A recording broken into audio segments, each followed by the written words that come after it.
Over 100,000 people gathered at Mobile World Congress 2026, representing a $7.6 trillion mobile industry.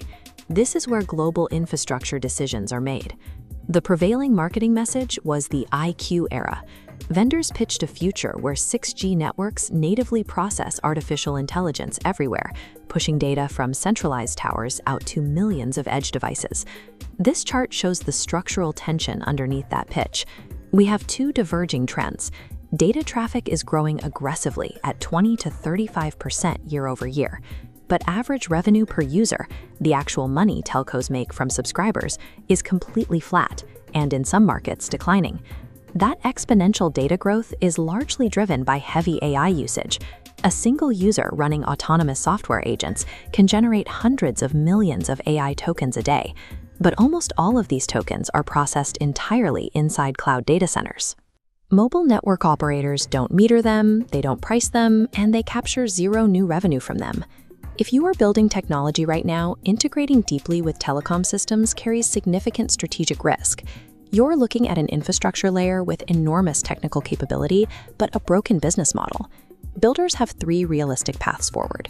You can partner to fix telecom operational problems, bypass their public networks entirely, or navigate strict government and enterprise procurement rules. Committing to the wrong architectural path today means building dependencies on infrastructure that may never reach commercial viability. The mobile network is no longer a guaranteed universal platform for innovation. It has fractured into specific utility roles. To scale, you have to ruthlessly match your product to the correct infrastructure reality. Let's start with founders building large language models, applications, and agentic AI systems.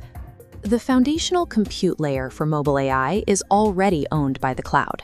Companies like NVIDIA are becoming the default platform for future mobile infrastructure, dictating who supplies the hardware and who writes the software.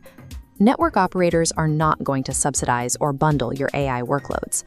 As a software builder, your compute costs live entirely in the cloud, and you will bear 100% of that burden. To court software developers, the telecom industry has built GSMA Open Gateway APIs. These are standardized interfaces that let developers tap directly into network capabilities, like verifying a user's identity or checking signal quality. Outside of one specific category, broad developer demand for these network APIs has not materialized. Quality on-demand APIs exist, but buyers aren't asking for them.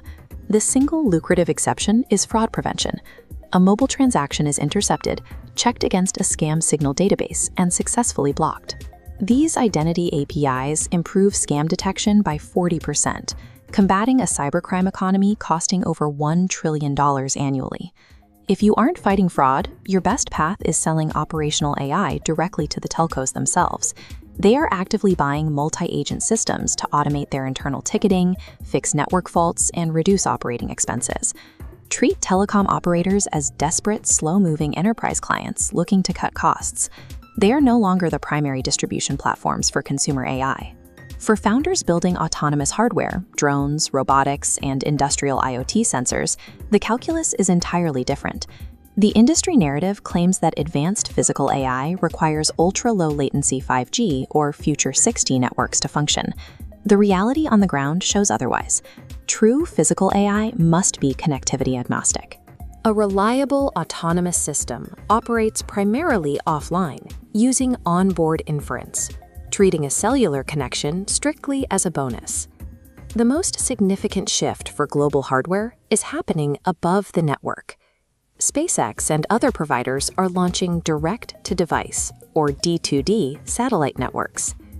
Direct-to-device technology connects remote sensors, vital maritime equipment, and logistics trackers directly to low Earth orbit satellites, completely bypassing local cell towers to achieve true global coverage.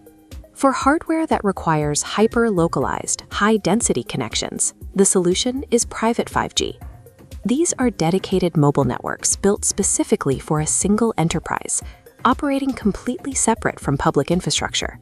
Private 5G offers congestion-free control for environments like ports, airports, and stadiums.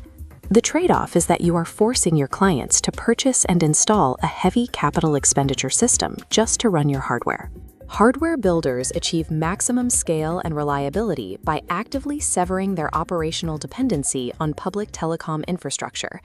That leaves the two most specific, policy-driven markets: consumer augmented reality and government infrastructure, often called B2G. Smart glasses are currently the only tangible, near-term consumer hardware platform emerging from the mobile sector. This is the Android XR prototype. The critical advantage of this ecosystem is that the heavy compute and battery loads are offloaded from the glasses to the user's paired smartphone. This drastically lowers the technical barrier for developers building AR applications. If you move away from consumer hardware and look at European enterprise and government contracts, the rules change entirely. Digital sovereignty, the requirement that data and infrastructure remain strictly within local borders, is now a mandatory procurement filter for European defense and infrastructure sectors. There are massive financial incentives attached to these rules. The European Space Agency and the GSMA have launched 100 million euros in joint funding, specifically for startups building satellite and mobile convergence technologies. The cost of accessing this sovereign funding is strict adherence to local data residency requirements, supply chain provenance, and the integration of emerging post-quantum cryptography. These paths require operating within strict platform monopolies or dense geopolitical regulations, but they offer direct access to guaranteed captive markets and heavy state subsidies. Ultimately, the mobile network pipe has been commoditized. The high margin value of the intelligence era has permanently migrated up to cloud platforms and out to low Earth orbit.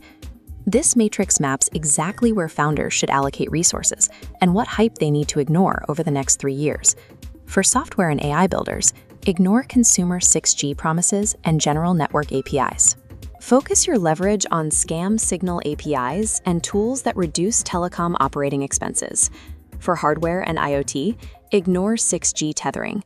Build offline-first architectures, leverage satellite direct-to-device for global reach, and use private 5G for dense local deployments. For European enterprise and B2G vendors, ignore US hyperscaler defaults.